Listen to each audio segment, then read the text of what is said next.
Dumating na po mag-aalas 2 kaninang umaga sa Talacogon Gym ang funeral convoy ng isa sa nasawing student athletes na si Rene Baterbonia.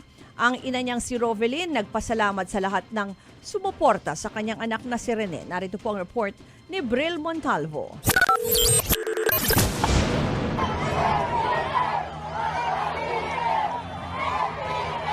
Puno ng suporta at pagmamahal ang bumungad sa funeral convoy ni Rene Bobet Baterbonia sa Trento, Agusan del Sur.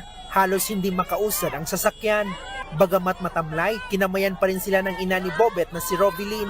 8 araw ibuborol si Bobet sa Talacogon Municipal Gym sa Agusan del Sur bago ilibing sa June 24.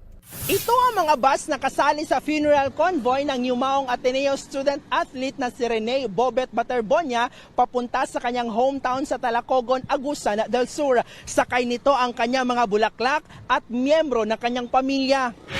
Hanggang sa Davao del Norte, kitang-kita na ang pagmamahal ng mga residente kay Bobet.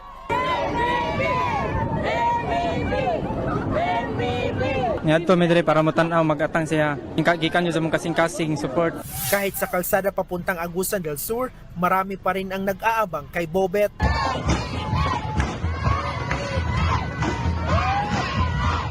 Una nang inanunsyo ng Ateneo de Davao na bibigyan nila ng full scholarship ang 6 na kapatid ni Rene. Nagbitiw naman na bilang head coach ng Ateneo Blue Eagles si Tab Baldwin, kasunod ng pagkalunod ng student athletes na sina Bobet at Divine Adeli.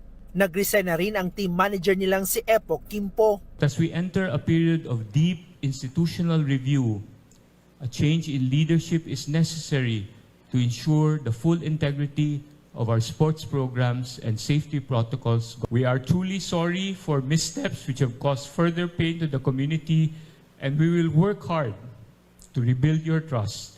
Iniimbestigahan na rin ito ng PNP si IDG. Homicide o hazing ang isa sa mga tinitingnang anggulo. Among the possible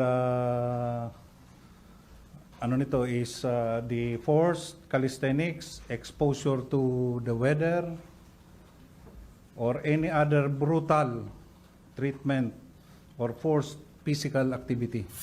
Hindi naman sumipot si Baldwin matapos isabpina ng DOLE kaugnay ng kanyang Alien Employment Certificate. Ang dahilan, masama raw ang pakiramdam, sabi ng abogado niya. Pinasabpina na rin siya ng NBI at DILG. We are not here to arrest, we are not here to charge, but merely to gather the facts. Kukunin lang namin talaga kung anong nangyari. Nagbabalita mula sa Frontline, Bril Montalvo, News 5, Mindanao. Mga kapatid, patuloy po kayong tumutok sa 105.9 True FM para sa totoong balita, impormasyon, music, and entertainment. Mag-subscribe sa aming YouTube channel at podcasts. At sundan nyo rin po kami sa Facebook, Instagram, X, TikTok sa True Network PH. Bisitahin din po ang aming website, truefm.ph, at panoorin kami sa True TV Signal Channel 19. Kami po ang 105.9 True FM. Laging true sa'yo, kapatid.